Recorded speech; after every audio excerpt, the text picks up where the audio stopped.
Hey, Rugby Hub viewers, and welcome back for another Rugby Hub episode ahead of this Autumn Nations Series weekend of rugby. Gabsy, last weekend against France, you were at the game. What were your thoughts? Yes, Corey, lovely to see you. What a game, I have to say. Even though the result didn't go our way, the vibe in Marseille was electrifying. I'm extremely Yeah, excited to go back there next year. Already got some tickets for the game against Tonga. Hopefully, I can watch some of the other games. But what a vibe, what a buzz, what a stadium. It was really incredible. Obviously, I know some people are not happy with the fans booing our kickers, but I think this is something that's not only happening in France, but in New Zealand, wherever. Um, Unfortunately, the result didn't go our way yet again. I would say obviously there was once again a little bit of talking points around that. The TMO obviously didn't work towards the end of that game, where there was a try being scored with some big question marks, and obviously Rassie Erasmus had to say something about that yet again. yeah. Yeah, I I don't mean, know he's if been you've very seen the active on headlines. social media as of late with some of these sarcastic little messages and videos which highlights some of the refereeing mistakes. And unfortunately, World Rugby did not take kindly. Now, obviously, we know he received quite a lengthy ban after his 60-minute long video at the Last year in the British for the Irish British and Lions Irish tour. Yeah, Lions. And he's just been back and is already stirring the pot again. And World Rugby now has sanctioned him for a 2-match ban. So no Rassie Erasmus at any match day activities. against He is back Italy at and it. England. That's huge. I mean, I wonder if he Yeah, would maybe resign and apply as a water boy or something, and then he comes back into the mix somehow. I'm sure Um, he's thought of that, Gabsy. I have to say, I understand his point of view, Mm, and I understand he's frustrated.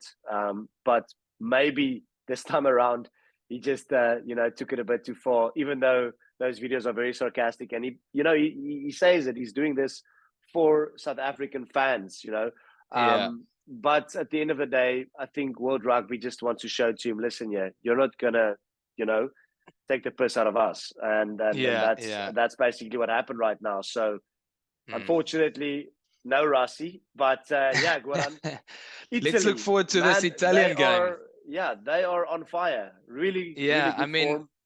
I think, and they're on a 3-match winning streak. They beat Wales in the latter stages um, of the Six Nations with a historic win. They then went on to in the first Autumn Nation Series game against Samoa.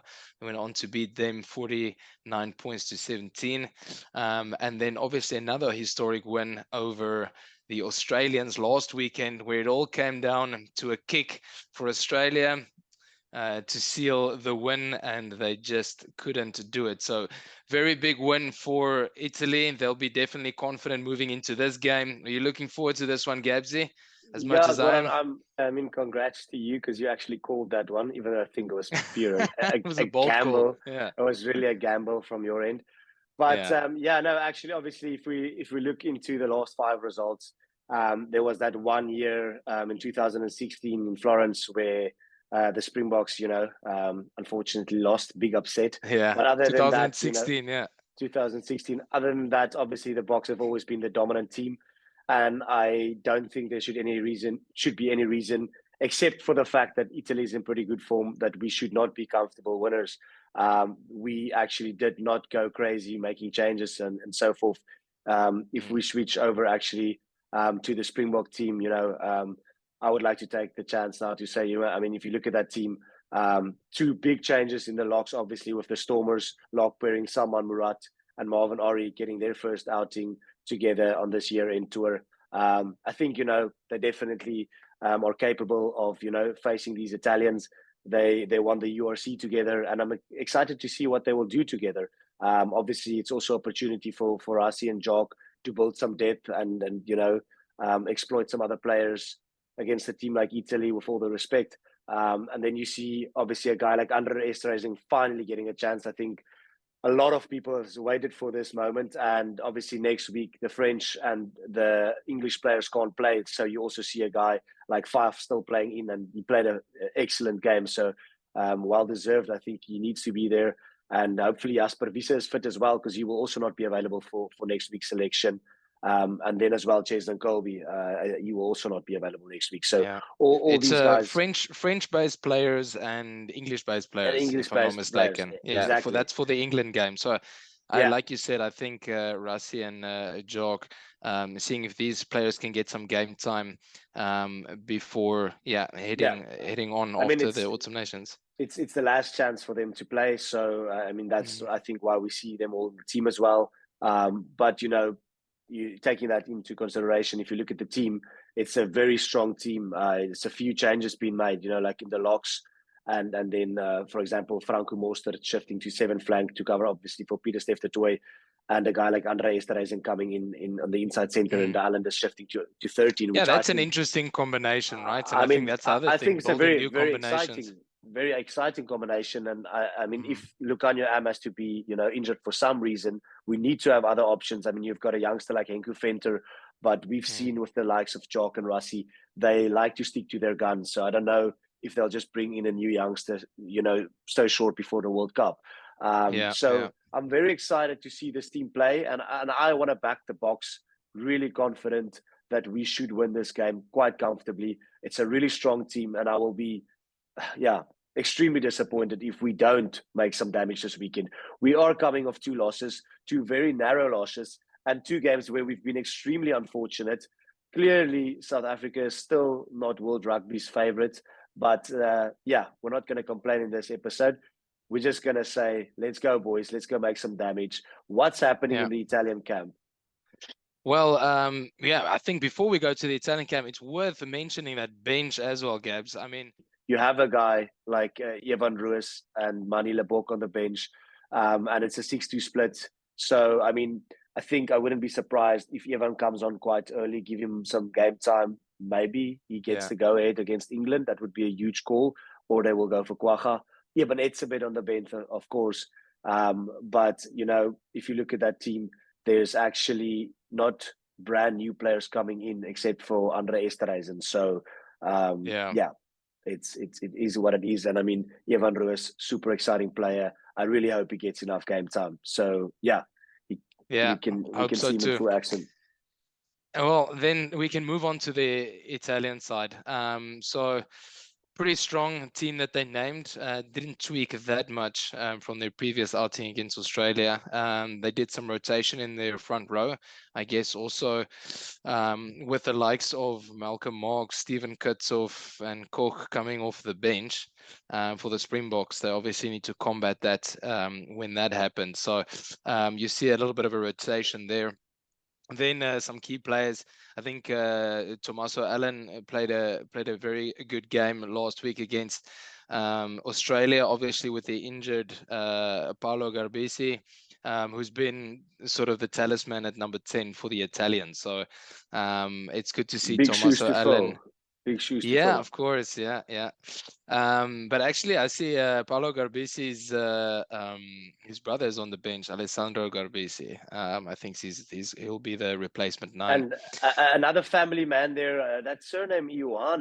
It sounds like it's someone's cousin or brother. Monty Ioane or Montana Ioane is the cousin of Digby Ioane from Australia. Oh, so wow. He's also got his Australian roots.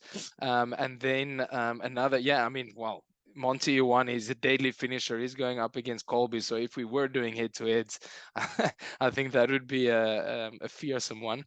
And then Capuccio, who's been phenomenal, the youngster for the Italian side. He broke the Welsh hearts with the last-minute try to seal their win in the Six Nations in their previous international season. He's also playing phenomenal rugby there in Toulouse at fullback. So he's definitely a player to watch, and he's going up against the experienced Valeri Roux. Very, very interesting matchup. Obviously, the last encounter that they had, Italy and South Africa, was in the World Cup, 49 points to 3, right? Nevertheless, Exactly. that's the teams. Let us know maybe what you guys would have wanted to see in the South African side, maybe your predictions, Gabsy. Let's go into our predictions of the week. Yes, Gordy. So I called on Japan last weekend against England. That was a yeah. mistake. Shouldn't have done that. Yeah, I mean, I anyways, learned from my Goran, lessons. you took a couple of gambles where two of them has paid off. You know, last week Argentina against England, and this week you called Italy against Australia. So I think all in all, in the stands, we're in the same now. I think we both had like 3 or 4 games wrong. Obviously, Yeah. the box sadly twice. But this week we've got the first game of Italy South Africa, Goran. Well, I mean, it's kind of arbitrary at this point, but yes, the South Africans are gonna go with the box. I'm Okay. going with the Bokke, and I hope it's going to be comfortable. Then the next game that we will be doing will be Scotland, Argentina. This is actually a tough one, but I think the home ground advantage would play a Murrayfield. big part. I'm gonna go with the Scottish. Yeah. I'm also going with Scotland. I just think, you know, on Murrayfield, you know, these boys will have the crowd behind them, and it's probably one of the toughest places to play. Yeah. So England, New Zealand, a huge Ooh, match. big game. I'm actually thinking back now of the game that they played in that atrocious weather, where New Zealand still managed to pull it through, if I'm not mistaken. Yeah. I can't remember. Regardless, I'm gonna go with the All Blacks on this one. I think they're looking All for right. revenge from that World Cup. Definitely, definitely. And yeah, probably a good time to beat England just before the World Cup again. Then we've got the last game for Saturday evening, Ireland versus Australia, Ooh, the world also a number nice one. game. Yeah. I think we could actually see an upset here. I haven't seen the teams though. Let me pull an upset. I'm gonna go with Australia. All right. I'm gonna go with the world number ones just because everything is going in their favor at this stage. And then yeah, the last game that we cover will be France, Japan. I mean, we just said we'll just quickly both say France because I don't think that at this Yeah, stage I think anybody is so. going to take. I mean, I would love to see Japan beat France just Hey, because. Namibia, Canada, and they're actually playing in Amsterdam. I'm thinking of going. Might go Okay, check it out.